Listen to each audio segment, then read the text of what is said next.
Hello दोस्तों। तो आज हम 11th क्लास के chapter chemical bonding and molecular structure के बहुत ही इंपॉर्टेंट टॉपिक डाइपोल मूवमेंट के बारे में डिस्कस करने वाले हैं। तो आइए जानते हैं डाइपोल मूवमेंट क्या होता है। डाइपोल मूवमेंट शुरू करें उससे पहले एक बात आपको ध्यान रखनी है, वो ये कि वास्तव में ना तो कोई बॉन्ड 100% आयनिक होता और ना ही 100% कोवलेंट होता। In reality no any bond is 100% ionic और 100% कोवलेंट। जैसे एग्जांपल के लिए मैं आपसे पूछूं, ये नीचे मैं यहाँ रफ वर्क करूंगा। मैंने आपसे पूछा कि NaCl में बताइए कौन सा बॉन्ड है। एक एग्जांपल लिया मैंने HF। आप कहोगे सर NaCl में सोडियम मेटल है और क्लोराइड नॉन मेटल है, और मेटल नॉन मेटल में कौन सा बॉन्ड होता है? Ionic bond. और अगर बॉन्ड आयनिक है ना तो ये पूरा कंपाउंड भी क्या माना जाएगा? Ionic compound. अच्छा, कंपाउंड आयनिक है इसका मतलब क्या है? कंपाउंड आयनिक है इसका मतलब ये नहीं है कि ये 100% आयनिक है। कंपाउंड आयनिक है इसका सीधा सा मतलब ये है कि इसमें आयनिक करैक्टर ज़्यादा है, लेकिन थोड़ा बहुत इसमें कोवलेंट करैक्टर आपको जरूर मिलेगा। और वो कोवलेंट करैक्टर आपको कौन बताएगा? तो वो फजान रूल बताएगा, जो हमने पिछली वीडियो में फजान रूल के बारे में पढ़ा था। ऐसे मैंने आपके सामने एक एग्जांपल लिया HF का, और मैंने आपसे पूछा कि HF में बताइए बॉन्ड कौन सा है।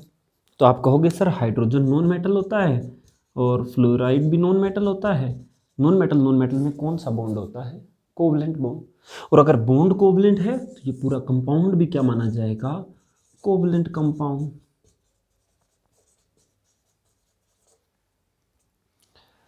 कंपाउंड कोवलेंट है इसका मतलब ये नहीं है कि 100% कोवलेंट होगा।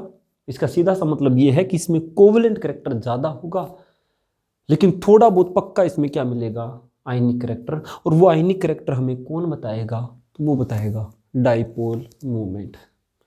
तो डाइपोल मूवमेंट बेसिकली हमें बताता क्या है? डाइपोल मूवमेंट बताता है आयनिक करैक्टर किसी कोवलेंट मॉलिक्यूल में या कोवलेंट कंपाउंड में आयनिक करैक्टर कितना है। आप कंपाउंड बोलो या मॉलिक्यूल बोलो, बात एक ही है। आइए अब हम डाइपोल मूवमेंट को शुरू करने वाले हैं।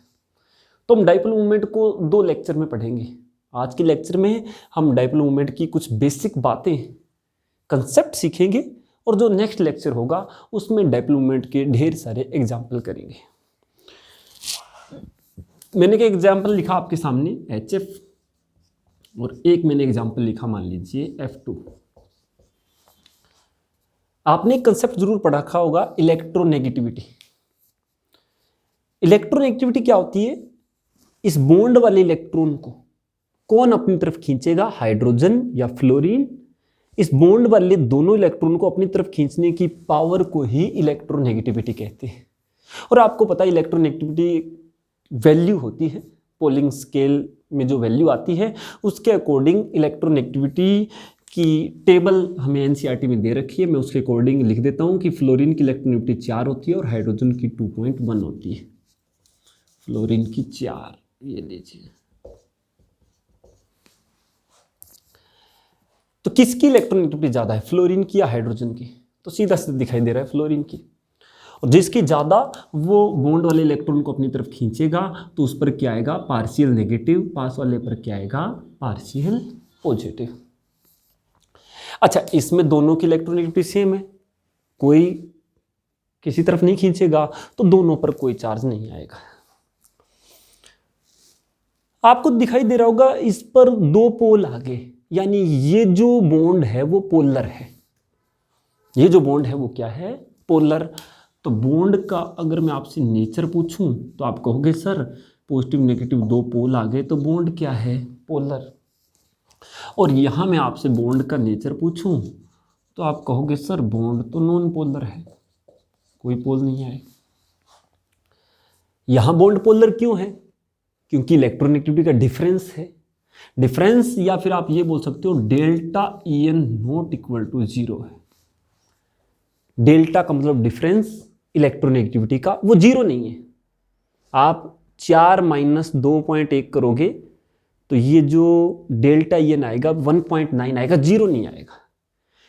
तो अगर delta EN not equal to 0 है तो वो बॉन्ड क्या होगा? पोलर। और अगर डेल्टा EN 0 आ जाए तो वो बॉन्ड क्या होगा, नॉन पोलर। अभी तक हमने बॉन्ड का नेचर देखा है, अब बारी है इस पूरे मॉलिक्यूल का नेचर देखने की। आइए तो मैं अब लिखता हूं मॉलिक्यूल, या कंपाउंड भी लिख सकते हो आप, मॉलिक्यूल, और यहां भी मैं लिख देता हूं मॉलिक्यूल। बॉन्ड का नेचर तो आपको डेल्टा EN ने बताया, लेकिन अगर मॉलिक्यूल का नेचर जानना है तो वो बताएगा डाइपोल मोमेंट। तो आप इसमें म्यू चेक करो, डाइपोल मोमेंट, सीधी सी बात है, म्यू चेक करो। डाइपोल, डाई का मतलब दो पोल होने चाहिए, दो पोल तो है सर, एक पॉजिटिव है और दूसरा क्या है, नेगेटिव। और डाइपोल मूवमेंट की जो डायरेक्शन होती है वो होती है positive to negative, positive to negative, इससे इस तरफ। ये डाइपोल मूवमेंट का ऐसे साइन होता है इस टाइप से, ठीक है, पॉजिटिव टू नेगेटिव।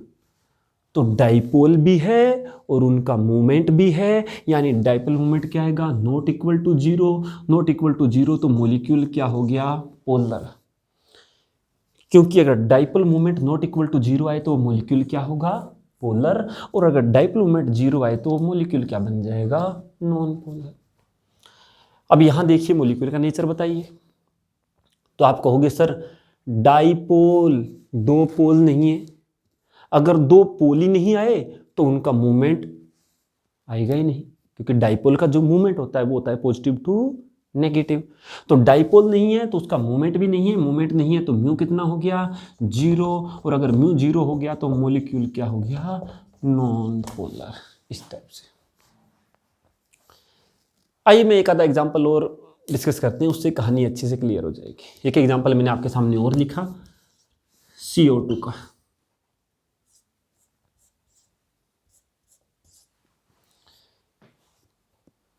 अच्छा, मॉलिक्यूल पोलर है, देखो पोल आने का मतलब इसमें पॉजिटिव नेगेटिव आ गए, पॉजिटिव नेगेटिव आना मतलब आयनिक करैक्टर आना। तो डाइपोल मूवमेंट क्या बताता है, बेसिकली पोलैरिटी बताता है, यानी आयनिक करैक्टर बताता है। CO2 में पहले तो आप मुझे बॉन्ड का नेचर बताइए और फिर आप मुझे पूरे मॉलिक्यूल का नेचर बताइए। क्या ये जो दो एटम हैं जिसमें बॉन्ड बना हुआ है, क्या दोनों अलग अलग है, मतलब दोनों की इलेक्ट्रोनेगेटिविटी सेम तो नहीं है? तो दोनों, एक है ऑक्सीजन तो इस पर आएगा पार्शियल नेगेटिव और कार्बन पर आएगा पार्शियल पॉजिटिव, क्योंकि ऑक्सीजन की इलेक्ट्रोनेगेटिविटी क्या होती है, ज़्यादा, कार्बन की क्या होती है, कम। तो डेल्टा EN जो है वो ना नॉट इक्वल टू जीरो आएगा, नॉट इक्वल टू जीरो आएगा, इसका मतलब क्या है, बॉन्ड क्या है, पोलर। आप कहोगे सर बॉन्ड पोलर है तो मॉलिक्यूल तो पोलर होगा ही, क्योंकि अगर डाइपोल आ गए तो उनका मूवमेंट तो आ ही जाएगा पॉजिटिव टू नेगेटिव। लेकिन नहीं दोस्तों, यहां बॉन्ड भले ही पोलर है लेकिन मॉलिक्यूल क्या है, नॉन पोलर। और मॉलिक्यूल नॉन पोलर क्यों है, क्योंकि म्यू क्या आ गया, जीरो। ऐसा कैसे हो गया सर? देखो डाइपोल तो आ गए, लेकिन डाइपोल का जो मूवमेंट है, डायरेक्शन है, वो होती है पॉजिटिव टू नेगेटिव। तो ये गया पॉजिटिव टू नेगेटिव, ये गया पॉजिटिव टू नेगेटिव। डाइपोल तो है, मूवमेंट भी है, लेकिन ये जो डाइपोल का मूवमेंट है ये दोनों डायरेक्शन में एक दूसरे के अपोजिट जा रहा है, जो कि कट के जीरो हो गया। याद रखना, अपोजिट चाहे तो जाए ऐसे, चाहे तो जाए ऐसे, वो हमेशा जीरो हो जाएगा, कट जाएगा। और अगर ऐसे जाएगा तो भी जुड़ेगा, ऐसे जाएगा तो भी जुड़ेगा। तो इस डायरेक्शन में मान लीजिए डाइपोल मोमेंट x गया, इसके अपोजिट भी कितना जा रहा है, x, तो कट के कितना हो गया, जीरो। तो मॉलिक्यूल क्या हो गया, नॉन पोलर। या फिर एक काम और कर सकते हो आप, रिजल्टेंट डाइपोल मोमेंट निकालने का एक तरीका होता है, mu resultant, μ1 square plus μ2 square plus 2 μ1 μ2 cos theta under root. ये एक फॉर्मूला भी आप अप्लाई कर सकते हो।